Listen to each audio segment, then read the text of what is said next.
I have the honor of presenting tonight's Distinguished Broadcaster Award. The award is presented to a living person with a minimum of 15 years total broadcasting experience, with at least 10 of those years in Missouri. Recipients should show involvement in their community and be a regular at MBA functions. Let's watch this video and learn more about this year's recipient, Gerry Elam. Good morning, Classic Country, KUKU, your Gerry in the Morning show. Well, congratulations, Gerry Elam. I've worked with Gerry for over 30 years, and he is the only individual I've ever worked with that knows how to make coffee the correct way in the morning. Gerry, congratulations on being recognized. You deserve it. I've worked with Gerry over most of that time, anywhere from probably between 20 and 30 years, kind of off and on, back and forth. But the one constant with Gerry is, and think about this, if you're old enough to have been around to know someone for 40 plus years, think of that person and think if you have ever heard a bad word said about it. Probably not many people that fall into that category. I guarantee that Gerry Elam is definitely one of those people. In all the years, and if you worked in radio or in this business long enough, you come across all types.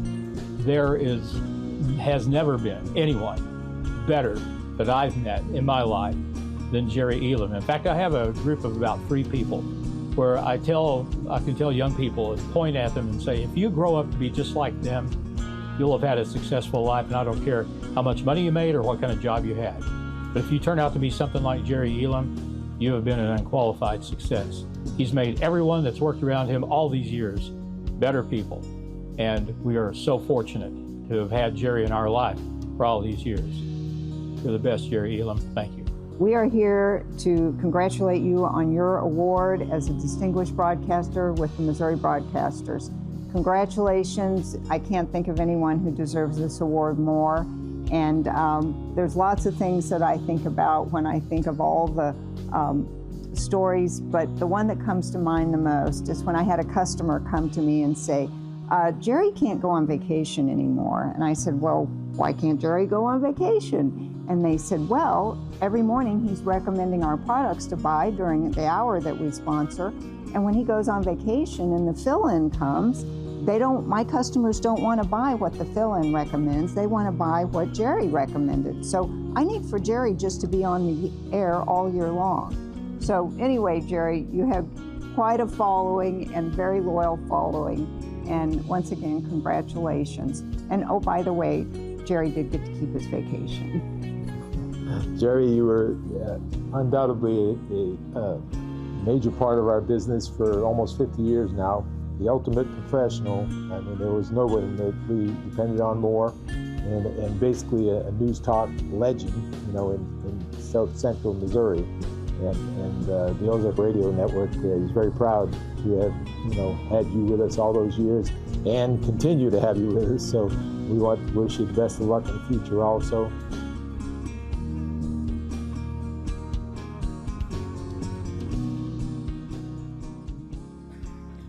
It's my pleasure to present the MBA Distinguished Broadcaster Award to Gerry Elam.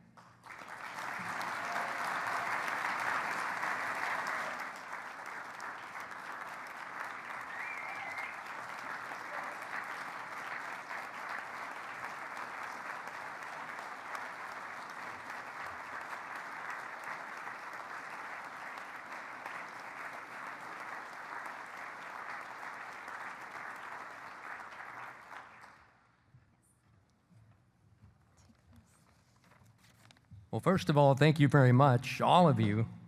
And I certainly want to thank the MBA folks and Tom and Sean, whoever was behind this, because when Chad first called me, I swear that I went for probably 10 minutes in my mind trying to think of what radio person was pulling my leg, because I know several that are pretty good at it. So, but I did find out it was true, and as the Ozarkians would say, you could knock me over with a feather, because I didn't expect this at all.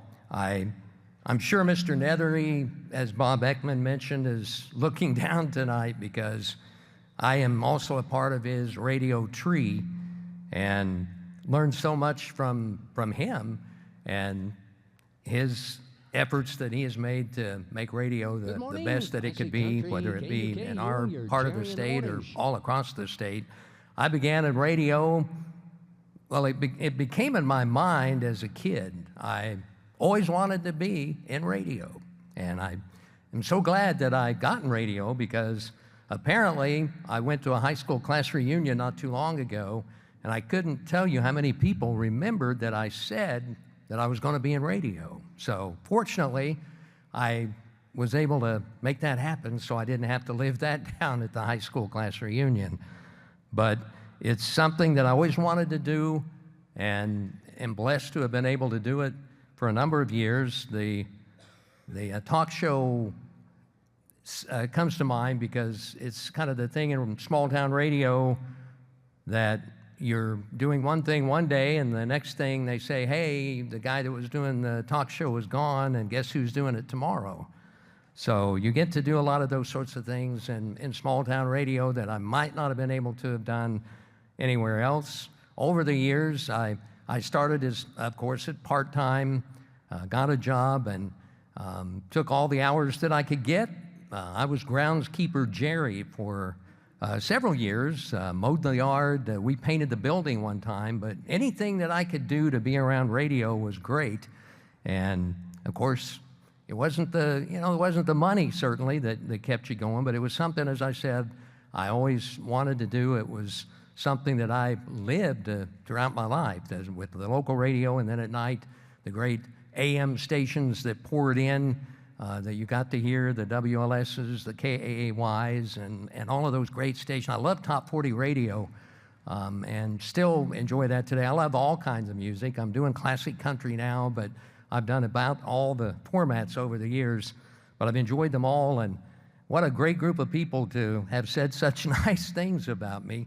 I see they got my check, and I'm so appreciative of everyone and the things that they have done, and I look forward to being able to do this. I'm doing something right now that I said that I would never do, because when I retired and moved from the area, Tom and Sean were gracious enough to say, would you be interested in voice tracking? And at the time, I really had said I would never do that, but I enjoy it. I've been doing it now for like 5 or 6 years, and my office, my control room is a spare bedroom in our house, but I enjoy it, and it still keeps me to be able to be with the folks that we have in radio. And I would also like to say in closing that there's so many people I want to thank, but one of the people that I really want to thank and the people I'd like to thank are my family.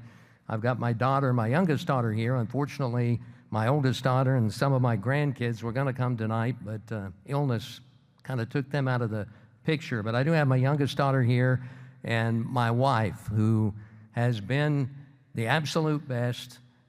She knew from the very beginning this crazy dream that I had of being on the radio, and she never, ever doubted. She always, encouraged me to pursue it.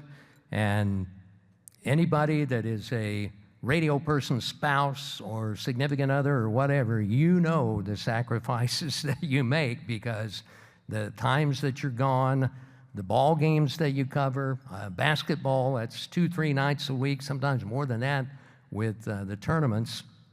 The news conferences and things, I got in as news director a number of years. The severe weather coverage, it's very important, it's very vital, but it's extremely time-consuming for the on-air people when it happens, and you get called away from everything, birthdays and family events, and I cannot say enough about my wife, who really has truly been the star of this. She's the one that ought to really get this award, because it's because of her that I'm standing here tonight, and my children. And I know my mom would be proud. She's 90 years old and wouldn't be able to make the trip, but I think she would be honored to know that, hey, Mom, the black sheep of the family actually did something. So I would just leave you with this as I leave folks on my show every day. Be kind, speak gently, for goodness sake, smile often, and thank you all so much for this award.